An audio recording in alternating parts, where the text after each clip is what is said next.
என்ன நாங்க பெருசா கேட்டுவிட்டோம்? மக்கள் நிம்மதியா ஃப்ரீயா நின்று பார்க்கறதுக்கு ஒரு இடம், அதை நாங்க தேர்வு செஞ்சு அதுக்கு பர்மிஷன் கேட்கிறோம். ஆனா நீங்க என்ன பண்றீங்க?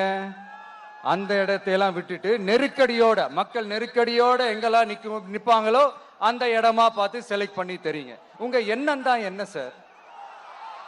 நான் அவங்கள பார்க்க கூடாது, அவங்களோட பேசக்கூடாது, அவங்க குறைகளை கேட்க கூடாது, அவங்களுக்காக குரல் கொடுக்க கூடாது, என்னதான் சார் உங்க எண்ணம்? நான் பார்த்தேன் காலையில் ஒரு 2 எஸ்கேடி மகளில் ஒரு வளைகாப்புக்கு போனோம்.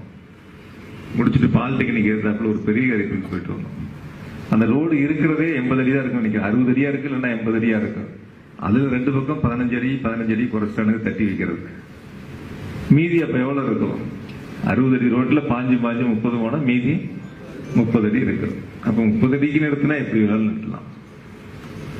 ஏதோ ஒரு குறுக்கு சந்தில கொண்டே போட்டு, இந்த வடிவேல் ஒரு படத்துல சொல்லுவாங்கல்ல, அந்த மாதிரி அப்படியே சில அரசியல் கட்சிகள்லாம் இருக்கு.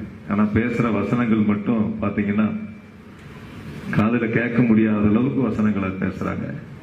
நாம் யாரை பற்றியும் கவலைப்பட வேண்டியதில்லை, எந்த அரசியல் இயக்கத்தை பற்றியும் நாம் யோசிக்க வேண்டியதில்லை.